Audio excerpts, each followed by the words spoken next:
Welcome to my media. ప్రభునామముల వందనాలండి. ఈరోజు దేవుని వాక్యము, దేవుడు తన ఐశ్వర్యం చొప్పున క్రీస్తు యేసునందు మహిమలో మీ ప్రతి అవసరమును తీర్చిన. ఫిలిప్పీలకు రాసిన పత్రిక 4వ అధ్యాయము 19-20 వచనాలండి. అవునండి, మరి దేవుడు తన ఐశ్వర్యము చొప్పున క్రీస్తు యేసునందు మహిమలో మీ ప్రతి అవసరమును తీర్చును.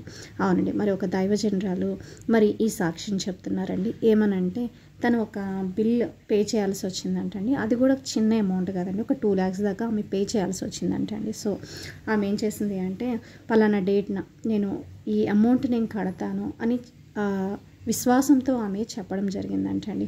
అయితే మరి దేవునికి ఒక మాట ప్రార్థన చేసిందంటండి. ఆకాశం తట్టు తన కన్నులెత్తి ఒక మాట మాట్లాడిందంట. ప్రవ్వా, మరి నేను ఈ అమౌంట్ నేను పే చేయాలి, మరి నేను ఈ డేట్న నేను కడతాను అని చెప్పాను అని చెప్పేసి మరి ఆమె చెప్పిందంటండి. అయితే మీరు నాకు ఆ అమౌంట్ నాకు దయచేయండి అని ఆమె ప్రార్థన చేసుకున్నారంటండి.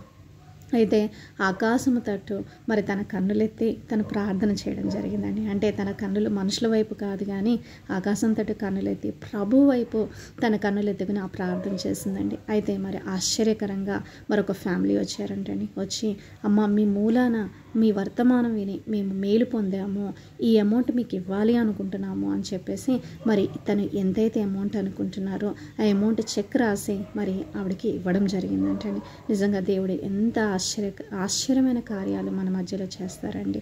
అవునండి, దేవుడు తన ఐశ్వర్యము చొప్పున క్రీస్తు యేసునందు మహిమలో మీ ప్రతి అవసరమును తీర్చును.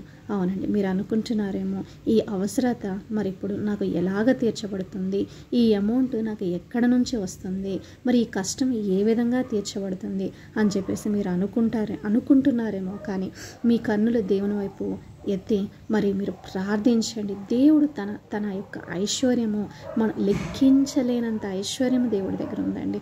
దేవుడు తన ఐశ్వర్యం చొప్పున అది చిన్న అవసరమా, అది పెద్ద అవసరమా, ఏదైనా సరే మన ప్రభువుకి అది చిన్నదేనండి.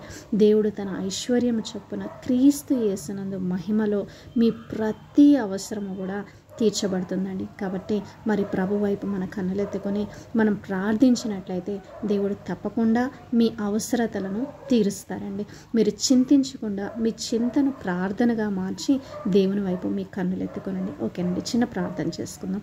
పరిశుద్ధుడా, ప్రేమ కలిగిన తండ్రి, అవును ప్రభా, మీ ఐశ్వర్యం చొప్పున క్రీస్తు యేసునందు మహిమలో మా ప్రతి అవసరమును తీరుస్తారు అని ప్రభా మీ వాక్యం సెలవిచ్చుచుండగా, దేవా, ఎవరు ఏ అవసరత కొరకు మీ తట్టు చూస్తున్నారో ఆ అవసరతలు తీర్చండి నాయన.